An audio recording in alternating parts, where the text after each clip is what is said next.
Consciousness returned in fragments, like light filtering through thick ice.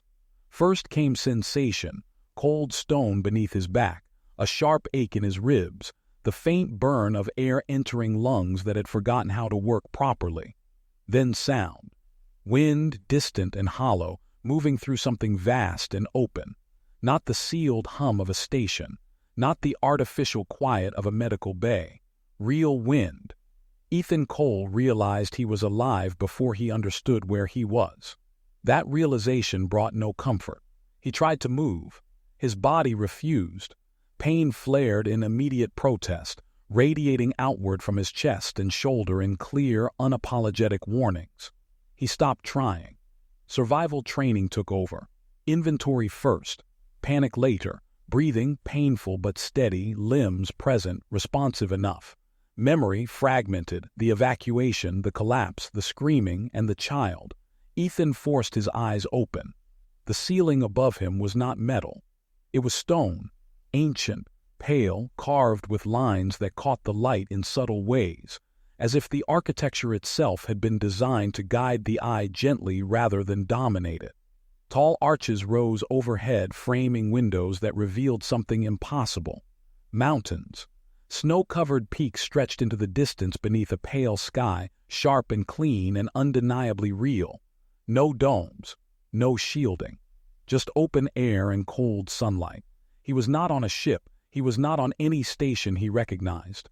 Then he felt it, presence, not movement, not sound, just the unmistakable awareness of being observed. Ethan turned his head slightly.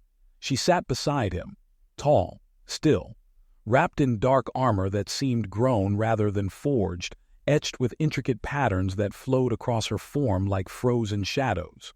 Her hair fell straight and pale over her shoulders, silver-white against black metal, and resting upon her head was a crown, delicate, sharp, unmistakably royal. Her eyes were blue, not soft blue, not welcoming, the kind of blue found in deep ice and distant stars. An alien queen. Ethan's heart rate spiked hard enough that he felt it in his throat, and then he noticed the second figure. A girl sat close to the queen's side, her posture careful, composed in the way only children forced into discipline too early could manage. She was young, perhaps 10 or 11 by human standards, with the same pale hair and blue eyes, though hers were wider, filled with something unguarded. Concerned, they were not speaking, they were waiting. For several long seconds, none of them moved. Ethan swallowed, his throat raw. "Okay," he rasped. "Either I'm dead or I've made a very serious mistake."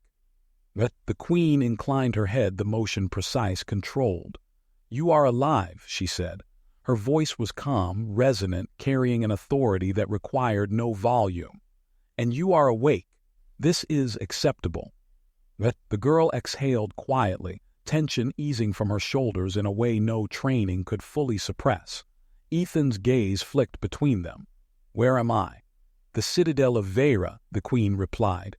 "On our home world." That landed slowly. "Alien royalty, home world citadel." "Oh," Ethan murmured weakly. "That's not great." The girl frowned at him. "Mother," she said softly in accented standard, "he looks afraid." "I'm afraid," Ethan agreed immediately.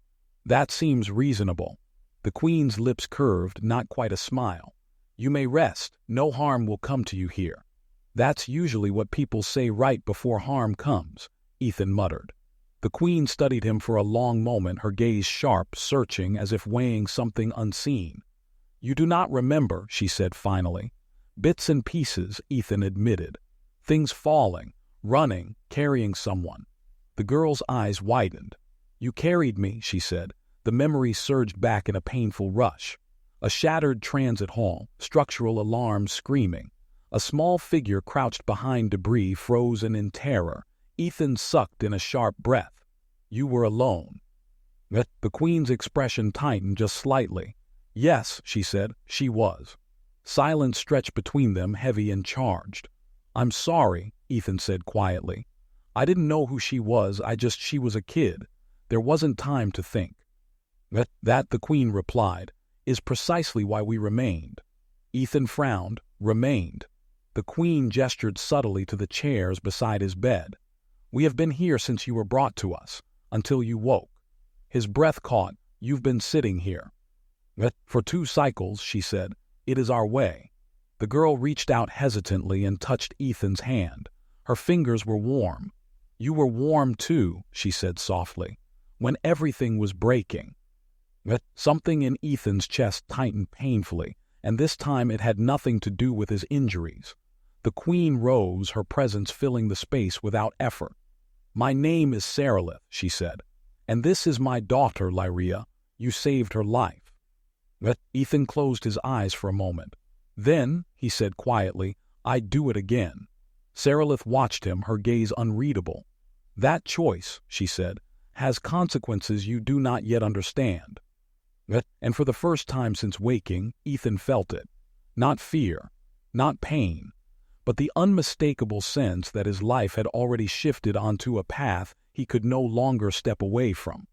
The pain receded first, not vanished, never that kind, but dulled into a distant, manageable presence, like a warning light rather than an alarm. Ethan lay still, staring at the carved stone ceiling while his breathing slowly found a rhythm that didn't feel like it might betray him at any moment. He became aware of small things. The faint scent of snow carried in through unseen openings, the soft rustle of fabric when someone shifted position, the subtle hum beneath the silence, not machinery, but something deeper, like the citadel itself, was alive and breathing around him. He turned his head slightly. Queen Sarilith had resumed her seat beside the bed, posture perfectly aligned, hands resting calmly on her knees. Lyria sat closer now, her small form angled toward him, blue eyes never leaving his face. You are no longer in danger, Sarilith said. The physicians assure me your injuries will heal fully. That's good, Ethan replied. His voice still sounded rough to his own ears. Because I'm fairly sure something large tried to turn me into paste. A structural beam, Sarilith said. 2, in fact. One struck your shoulder, another your ribs. Ethan winced. I always knew my luck would run out eventually. Lyria tilted her head. What is luck? That, Ethan said carefully, is when something bad happens, but not as bad as it could have. Sarilith's gaze flicked to her daughter. A human definition. Ethan managed a faint smile. We have a lot of those. Silence followed, but it was no longer tense. It felt deliberate, as if this moment mattered. You were not supposed to be there, Sarilith said at last. Ethan frowned. The station. No, with her. She nodded subtly toward Lyria. Your evacuation orders placed you at a coordination node 3 kilometers from the transit hall. Ethan closed his eyes, memory sharpening now that his mind was clearer. Timeline collapsed. Shuttles were loading too fast. People were getting lost. I went back to sweep. You disobeyed protocol. Yes, you endangered yourself. Yes, you had no obligation to her. Ethan opened his eyes and met her gaze. She was scared. Lyria's fingers tightened around the edge of the bed. That, Sarilith said quietly, is not an argument our commanders would have accepted. Ethan shrugged as much as his injuries allowed. Then I guess I'm not a good commander. Sarilith studied him, long and intently. Ethan felt the weight of that attention, not hostile but penetrating, as if she were peeling away layers of justification and finding nothing hidden beneath them. You did not know who she was, Sarilith said. No, you did not know what saving her might cost you. No, and yet you chose her. Yes. The Queen rose again, pacing slowly to the window. Sunlight caught the edge of her armor, tracing its patterns in pale silver. In our culture, she said, intent matters more than outcome. You did not act for reward, recognition, or allegiance. You acted because your instincts told you a child should not die alone. Ethan stared at the ceiling again. Is that unusual? Sarilith turned. Among my people, yes. That answer unsettled him more than he expected. Lyria slid from her chair and stood beside the bed. She hesitated, then climbed carefully onto the edge as if afraid of causing pain. You talked to me, she said softly. I did. You did not stop talking, she clarified. Even when you were running, even when the walls were breaking. Ethan let out a weak breath that might have been a laugh. Sorry about that. I tend to ramble when I'm terrified. I liked it, Lyria said. You told me about water that falls from the sky and turns solid. Snow. Yes, you said it was cold but beautiful. It is. She looked thoughtful. You said people still go outside when it happens, even though it hurts their skin. Sometimes especially because of that. Lyria nodded solemnly, as if filing this away for later consideration. You kept your voice steady. It made the noise less loud. Something twisted in Ethan's chest. Sarilith watched the exchange in silence, her expression unreadable. When the ceiling collapsed, Lyria continued, quieter now, you turned. Ethan swallowed. Instinct. You put yourself between me and the falling stone, she said. Mother says you did not survive because you were strong. You survived because you chose correctly where to stand. Ethan closed his eyes. Sarilith approached again, stopping close enough that he could feel the faint chill radiating from her armor. The vigil is now complete, she said, but what it signifies remains. He looked up at her. You said that before, that it was binding. Yes. What does that mean for me? He asked carefully, because I didn't ask for anything. I still don't. Sarilith inclined her head, nor did we expect you to. She extended one gloved hand, not in command, not in threat, but in formal offering. You are now under the protection of my house, she said. You may walk our halls. You may speak our name, and if ever you call for aid, we will answer. Ethan stared at her hand, then at Lyria, who watched him with hopeful intensity. And in return, he asked. Sarilith's eyes softened just slightly. In return, she said, you will live as you already have, with the same integrity, the same instinct. That's it. That is everything. Ethan exhaled slowly. Well, he said, that's a lot. Lyria smiled. For the first time since the collapse, Ethan realized something fundamental had shifted. He had not simply survived. He had been claimed. Ethan slept. Not the shallow, half-alert rest of emergency rotations or transport jumps, but real sleep. Heavy, dreamless, the kind his body seemed to demand with quiet insistence. When he woke again, it was to warmth instead of pain, sunlight instead of alarms. He lay still for a long moment, recalibrating. The room had not changed. Stone walls, high arches, windows framing distant snowfields and jagged peaks, but something else was different. He was alone. No queen, no princess, no silent vigil. For a brief, irrational moment, a hollow unease settled in his chest, as if the presence he had woken to before had anchored him in ways he hadn't yet understood. He pushed the feeling aside, scolding himself. They had stayed long enough, more than long enough. A soft chime sounded. Before he could respond, the door opened soundlessly and a figure entered, tall, slender, with elongated ears and calm, observant eyes. The alien wore robes rather than armor, pale blue fabric embroidered with sigils Ethan didn't recognize. Lieutenant Ethan Cole, the figure said in precise standard. I am Saren, physician and appointed liaison. Appointed by? Ethan asked. Her Majesty, Saren replied smoothly. Please remain still. I am here to assess your condition. Ethan resisted the urge to sigh. Of course you are. The examination was efficient and oddly gentle. Saren's hands never lingered, never treated Ethan as fragile or inferior, only injured. He appreciated that more than he expected. You were fortunate, Saren said as he finished. Another few seconds beneath that structure, and your survival would have been statistically improbable. People keep saying that, Ethan muttered. I'm starting to think it was personal. Saren's lips twitched in what might have been amusement. You are healing well. Her Majesty's concern ensured the best care available. That sounds expensive. It was, Saren agreed without hesitation. You should understand, this level of attention is not extended lightly. Ethan shifted carefully, sitting up against the pillows. About that, this bond, family adjacent, is that as serious as it sounded? Saren's expression grew solemn. In Varen society, he said, there are only 3 ways to be bound to the crown: birth, marriage, or protection freely given and freely accepted. Ethan blinked. Marriage. Saren inclined his head. Not your circumstance. Good, Ethan said quickly. Let's keep it that way. Saren studied him with open curiosity. You are uncomfortable with proximity to power. I work in disaster zones, Ethan replied. Power usually means someone else made a mistake. That earned him a quiet, genuine smile. The bond, Saren continued, grants you rights and obligations. You are protected under Varen law. Any harm done to you is considered harm done to the Crown's own. That's intimidating. Yes, and the obligations. Rare personal. When invoked, refusal is dishonorable, but invocation is exceptional. Ethan frowned. Why tell me this now? Saren stepped back, gesturing toward the window. Because today you will walk. Ethan followed his gaze.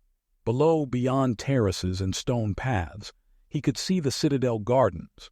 Vast, terraced expanses of frost-touched greenery, winding water channels that shimmered with faint light, and pathways carved directly into the mountain itself. And Saren added, because Her Majesty has requested your presence. That hollow unease returned, sharper this time. Queen Saralith waited in the gardens. She stood near a low stone wall overlooking the valley, armor replaced by dark ceremonial robes that flowed rather than imposed. Without the crown, she seemed different, still powerful, unmistakably so, but less distant, more present. Lyria sat nearby, kneeling beside a shallow pool where water flowed upward before cascading back down in impossible loops. She looked up when Ethan approached, her face lighting with immediate recognition. You're walking, she announced. Barely, Ethan said. But yes. She smiled as if this were a personal victory. Saralith turned to face him. You are healing faster than expected. I've been told I'm stubborn. That too is evident. They stood in silence for a moment, the wind carrying faint crystalline sounds from the water. Ethan became acutely aware of the space between them, not physical distance but something else. Awareness, consideration. You are uneasy, Saralith said. I don't know how not to be, Ethan replied honestly. Yesterday I was coordinating evacuations. Today I'm walking in a royal garden under alien protection. Saralith's gaze softened, not with pity but understanding. You believe you do not belong here. I know I don't. Lyria rose and moved closer to him, slipping her hand into his without ceremony. The contact was grounding, uncomplicated. You belong, she said simply. Ethan looked down at her, then back at Saralith. That's a dangerous thing to let a child decide. Saralith stepped closer, her presence suddenly very near. It was not her decision alone, she said quietly. It was mine. Ethan met her eyes, and for the first time he saw something beneath the authority. Resolve. You chose her without knowing her name, Saralith continued. I choose you knowing exactly who you are. The words settled between them, heavy and intimate. Rest, she said. Learn, when you leave us you will not leave unchanged. Ethan believed her. As the wind swept through the garden, carrying the scent of frost and stone, he realized something unsettling and undeniable. For the first time in his life, walking away might be harder than running toward danger. Departure was quieter than Ethan expected. No ceremony, no speeches, no gathered court watching a human leave their world with borrowed significance. Just a ship waiting on a frost-lined platform and a sky so clear it felt unreal. Lyria stood beside her mother as Ethan approached the ramp. She wore a simple cloak this time, the kind meant for travel rather than display. Saralith stood a half-step behind her, posture composed, gaze fixed not on the ship but on him. You are cleared for departure, Saralith said. Your route has been adjusted. Ethan raised an eyebrow. Adjusted how? A minor detour, she replied evenly. One that aligns with your next assignment. That set off every instinct he had. Define minor. Saralith's lips curved faintly. You will arrive sooner than expected, with more information than you would otherwise possess. Ethan exhaled. I should have known. Lyria stepped forward and wrapped her arms around his waist without warning. The contact was sudden, fierce, and utterly unceremonious. Come back alive, she said into his chest. "You promised stories." He rested his hand carefully against her back. "I keep my promises." Sarilith watched the exchange in silence. When Lyria stepped away, the queen moved closer. "There will be those who test you," she said quietly. "Some will provoke. Others will tempt. A few will attempt to put you in situations where your integrity costs you dearly." "That's not new," Ethan replied. "No," Sarilith agreed. "But now the consequences extend beyond you." He nodded slowly. "Then I'll be more careful." She studied him for a long moment. "No," she said, "you won't." Ethan huffed a breath. "You're right." Her gaze softened, not indulgent but accepting. "Just remember," she continued, "that choosing correctly does not always mean choosing alone." That stayed with him as the ramp sealed and the ship lifted. The distress signal came 12 hours later. Border system. Civilian convoy. Hostile interdiction. Ethan was still reviewing preliminary data when the captain's voice cut through the bridge. "Cole, you need to see this." The display shifted. A cluster of ships surrounded the convoy, unmarked, fast, and aggressive. Not pirates, too disciplined, too coordinated, private military contractors. Someone had decided these refugees were worth something. Ethan's jaw tightened. "How long until first contact?" he asked. "Minutes," the captain replied. "We're outgunned." Ethan's wrist display pulsed. The sigil glowed faintly beneath the fabric of his sleeve. He hesitated just once. Then he opened the channel. "Varen Crown," he said calmly. "This is Ethan Cole." The response was immediate. Sarilith's image formed, sharp and unmistakable. "Report," she said. Ethan laid it out quickly, positions, armaments, intent, no emotion, just facts. When he finished, silence followed. Then Sarilith spoke. "You are under no obligation to intervene." Ethan stared at the screen. "They're civilians." "Yes," she said, "which is why this will be instructive." Another signal appeared on the tactical display. Varen transponders, multiple. Emerging from hyperspace. The hostile formation broke almost instantly. Some fled, others surrendered. A few were disabled with surgical precision. The convoy was safe within minutes. Ethan leaned back in his chair, exhaling slowly. The captain stared at him. "What the hell did you just do?" Ethan looked at the glowing sigil on his wrist. "I asked for help," he said. Later, alone in his quarters, Ethan sat on the edge of his bunk, pendant resting cool against his palm. He recorded a message. Not a report, not a request, just a single line, "They're safe." The reply came moments later. "Good. No signature, no flourish, just that." Ethan lay back, staring at the ceiling as the ship slipped back into motion.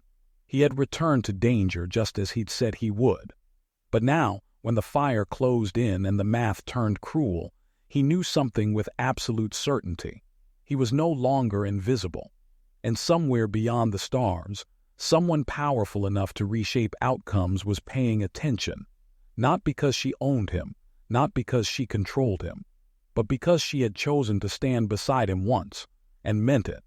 Clearance came sooner than Ethan expected. Saren delivered the verdict with professional finality. His ribs were mended, his shoulders stable, the internal bruising reduced to little more than a reminder. He would ache for weeks, perhaps months, but nothing that justified confinement, nothing that justified staying. "You are medically fit to return to duty," Saren said, "with restrictions." Ethan smiled faintly. "I always get restrictions." "Yes," Saren agreed. "You have a documented tendency to ignore them." That earned him a look, not reproachful, but assessing. As if Ethan were a recurring variable in equations Saren had learned to adjust for rather than eliminate. "You will depart tomorrow," Saren continued. "Her Majesty has requested a private audience before your departure." Ethan nodded, the weight of that simple statement settling deeper than expected. The audience chamber was smaller than he'd imagined. No throne, no banners, no assembled court, just stone, light, and quiet. Sarilith stood near the center of the room, dressed not in armor nor ceremonial robes, but in something in between, dark fabric reinforced subtly at the shoulders and arms, practical yet unmistakably regal. Her crown rested on a stone pedestal behind her rather than on her head, a deliberate choice. "You are leaving," she said, not as a question. "Yes," Ethan replied. "My team is already repositioning." "They will come to you," Sarilith said. "We have granted transit clearance." Ethan blinked. "You didn't have to." "I did," she interrupted calmly. "You do not return alone." That word again. Alone. Ethan shifted, suddenly aware of how much weight it carried now. "I won't pretend I know how this works," he said. "Your laws, your bonds, what it means to be family adjacent." Sarilith regarded him steadily. "You understand more than you think." "I understand duty," Ethan said. "I understand responsibility. I don't understand attachment." Her gaze sharpened, not in anger but in recognition. "Attachment," she said, "is not weakness. It is investment." She stepped closer, closing the distance with unhurried intent. Ethan felt it again, that subtle pressure of her presence, not overwhelming but undeniable. Power held in check by choice. "When I declared the vigil," she continued, "I accepted consequence. Not only political, personal." Ethan frowned. "You keep saying that." "Because you keep underestimating what it cost me to stay," she replied softly. The room seemed to narrow around them. "Rulers are expected to be distant," Sarilith said. "Untouchable, to mourn privately, to value people in abstractions rather than faces. When I sat beside you, I made myself visible in a way I rarely allow." "Why?" Ethan asked quietly. "Because my daughter needed to see it," she said, "and because I needed to honor the truth of what you did." He swallowed. "I didn't save her because she was yours." "I know. I saved her because she was a child." Sarilith's eyes softened, something unguarded flickering there before discipline reclaimed it. "That is precisely why I trust you," she said. Silence stretched, not awkward, not empty, charged. "You will be watched," Sarilith continued. "Not only by allies and rivals, by my people, by my daughter." Lyria's name did not need to be spoken. "And by you," Ethan said. Sarilith met his gaze without hesitation. "Yes." The admission landed heavier than any oath. "I won't change who I am," Ethan said. "I can't." "I would not ask you to," she replied. "If you did, the bond would lose its meaning." She reached out then, not to command, not to bind, but to rest her hand briefly against his forearm. The contact was light, deliberate, intimate in its restraint. "When you act," she said, "you act with the knowledge that you are not unseen."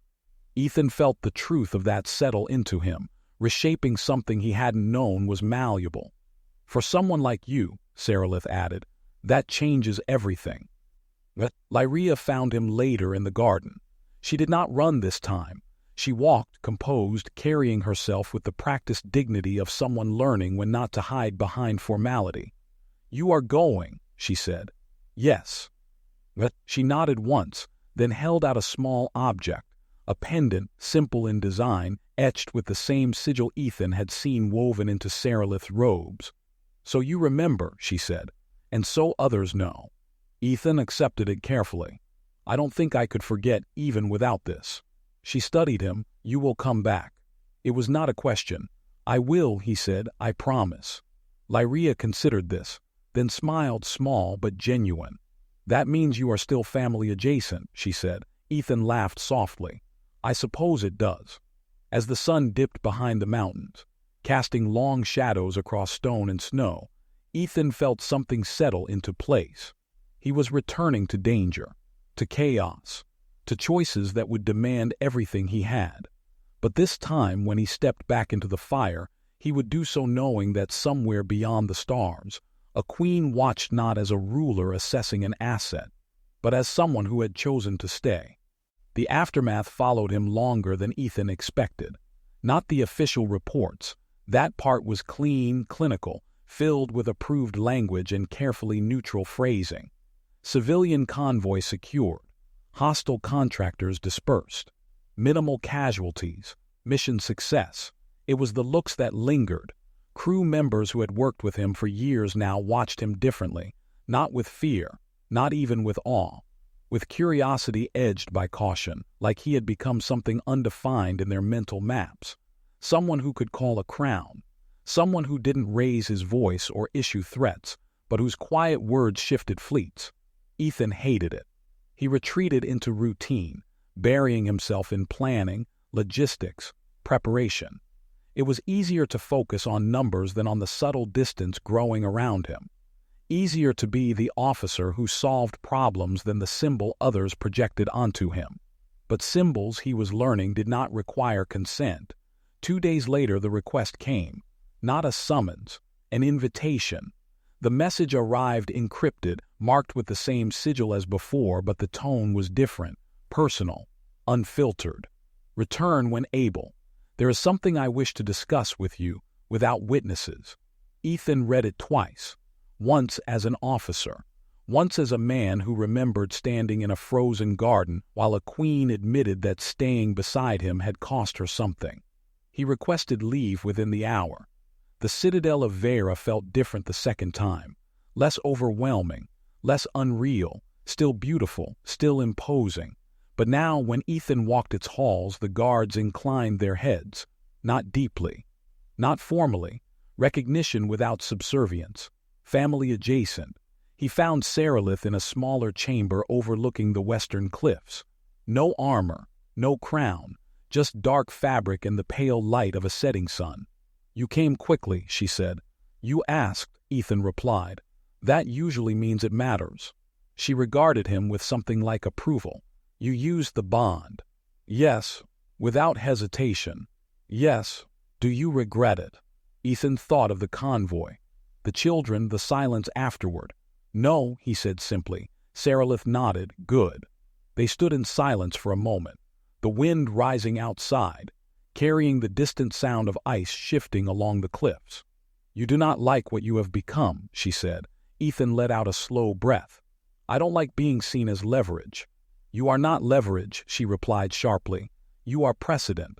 That stopped him. "When you called," Sarilith continued, "you did not demand. You did not threaten. You stated facts and trusted that I would choose correctly." "I did," Ethan said.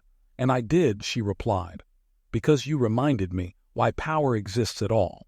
Her gaze held his, steady, searching. "In time," she said, "others will try to imitate this, to claim moral authority without earning it. They will fail." "Because they won't mean it," Ethan said. "Yes." The words settled between them. Sarilith stepped closer, not invading his space, but narrowing the distance enough that he could feel the weight of her presence without armor or formality to blunt it. "There is another reason I asked you here," she said quietly. Ethan felt it then, a shift, not political, not procedural, personal. "My daughter grows," Sarilith continued. "One day she will rule. She will inherit a galaxy that watches how power is used." Ethan nodded. "She's observant." "She watches you," Sarilith said. "She listens to your stories. She measures herself against what she believes you would do." That startled him. "I never meant to be an example," he said. "That," Sarilith replied softly, "is why you are one." The silence that followed was different from before, not tense, intimate. "You are free to walk away," Sarilith said at last, "to live your life without further entanglement. The bond would remain, but I would not call upon it again." Ethan met her gaze. "And if I do?" Sarilith's voice lowered, steady and honest. "Then you will stand at the edge of power without being consumed by it. And I will no longer stand alone when I choose compassion over advantage." Ethan felt something shift, quietly, irrevocably. "I don't want power," he said. Sarilith's lips curved, slow and restrained. "Neither do I." They stood there as the sun dipped below the horizon, the light turning the cliffs gold and blue in equal measure. Two people bound not by desire, not by politics, but by the shared refusal to let the world harden them. And somewhere deep within the citadel, Lyria was listening to the wind and smiling, unaware that the shape of her future had just grown steadier. Because when the next impossible choice came, she would not face it alone. The days that followed unfolded with a quiet inevitability that unsettled Ethan more than any emergency ever had. There were no alarms, no screaming timelines, no frantic calculations racing against collapse. Instead, there was routine, measured, deliberate, almost ceremonial. Each morning began with light filtering through the citadel's high windows, illuminating stone floors warmed from beneath by unseen systems older than most human civilizations. Saren arrived without fail, overseeing Ethan's recovery with clinical precision and minimal commentary. The pain continued to fade, replaced by stiffness and the dull ache of healing muscles that reminded him he had been broken and put back together by hands that had no obligation to care so thoroughly. Afterward, Lyria would appear. Sometimes she brought books, thin crystalline tablets etched with moving glyphs that shifted into readable standard at her touch. Other times she arrived with questions, endless questions. Why do humans name storms? Why do you continue to rescue people who will never know your name? Is it true that earth oceans can swallow cities? Ethan answered as best he could, discovering that explaining humanity to a curious alien child forced him to confront truths he had never articulated to himself. He spoke of duty without glory, of choices made in seconds that echoed for years, of how most people who ran toward danger never thought of themselves as brave. Lyria listened with absolute focus. Sarilith watched from a distance, always present, never intrusive. Ethan felt her attention even when she said nothing, an awareness that sharpened his senses, that made him conscious of his posture, his words, the subtle weight of being observed not as a subject but as a person of consequence. It was deeply uncomfortable and strangely affirming. On the 5th day, Sarilith requested his presence in one of the citadel's upper galleries. Ethan arrived dressed in simple Varen garments Saren had provided, dark fabric, fitted but unadorned. He felt exposed without his uniform, stripped of the familiar markers that defined his role. Here, there were no ranks, no insignia, only him. The gallery opened onto a sheer drop overlooking the valley below. Wind swept through the open arches, cold and clean, carrying the distant cry of something winged far above the snowline. Sarilith stood at the edge, hands resting lightly on the stone railing. "You have avoided asking," she said without turning, "which suggests you already know the answer will trouble you." Ethan stepped beside her, careful not to crowd the space. "I assume that's about the political consequences." "Yes, then I'd rather hear it." Sarilith nodded once. "Your survival and the vigil are now public knowledge." Ethan exhaled slowly. "Of course they are." "Already," she continued, "several allied powers have requested clarification regarding your status. Others have expressed interest." "Interest in what?" he asked. "Recruitment, leverage." "Influence," Sarilith replied. "They see a human bound to the Varen crown and imagine utility." Ethan frowned. "I didn't agree to be a symbol." "No," she said quietly. "You agreed to be yourself. Others will attempt to redefine that." He leaned against the railing, gaze fixed on the distant mountains. "I just want to go back to my work, save people, keep my head down." Sarilith turned to face him fully now. Up close, the restraint she carried was unmistakable, discipline honed over centuries of rule. "You will return to your work," she said. "Nothing in the bond prevents that.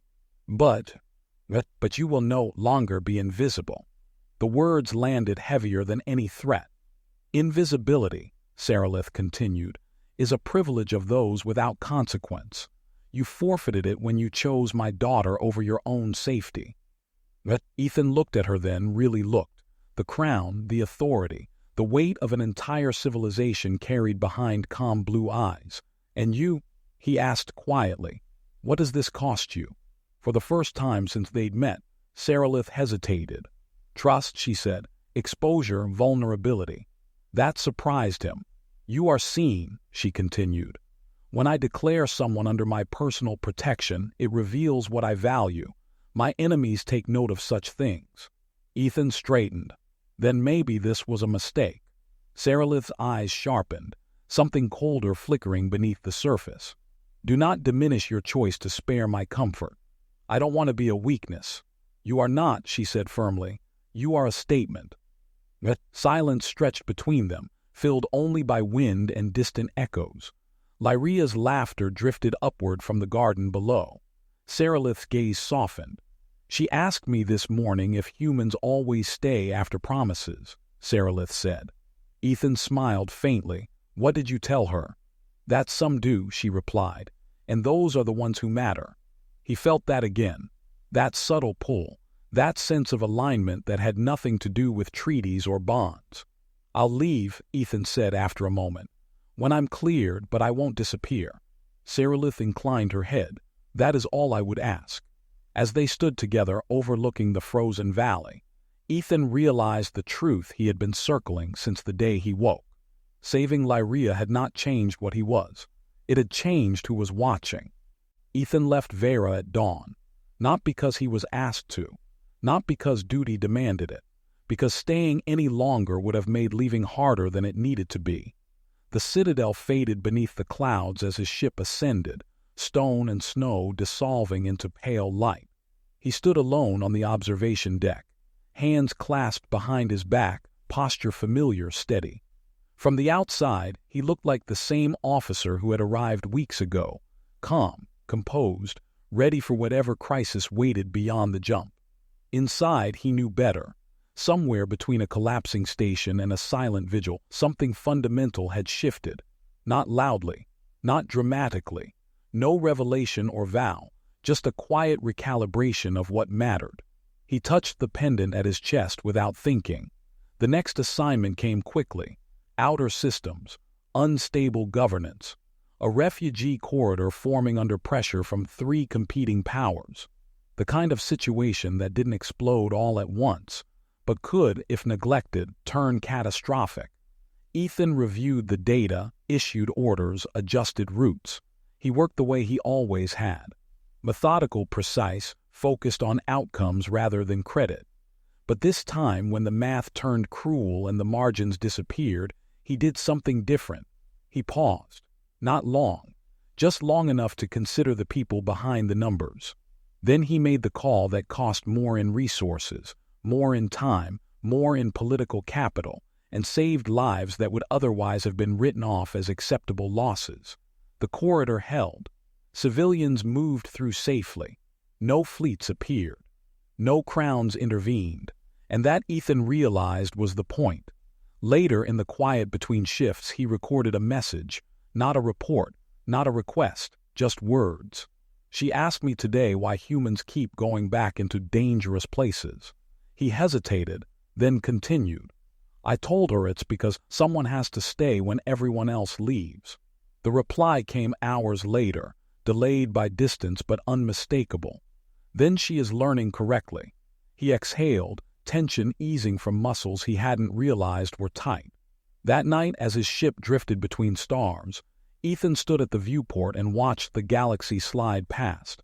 Vast, indifferent, full of places where people would need help and choices would never be clean. He thought of Lyria, older now than when he'd found her in the wreckage, growing into someone who would one day inherit power she hadn't asked for. He thought of Seralith, standing at the edge of authority, choosing restraint again and again in a universe that rewarded dominance. He understood now what the bond truly was, not protection, not obligation, witness. Someone had seen him at his most human, afraid, bleeding, choosing anyway, and decided that mattered enough to stay. And because of that, he would keep choosing. Not because a queen watched, not because a crown could answer, but because somewhere, beyond the reach of censors and politics, there were people who believed the right choice was still possible. As the stars stretched into the next jump, Ethan allowed himself a small, private thought, one he did not send, one he did not name. This wasn't the end of their story. It was simply the moment where paths, once intersected by chance, began to align by choice. And when the galaxy eventually demanded more than quiet integrity, when staying would cost everything, he already knew who would be standing beside him.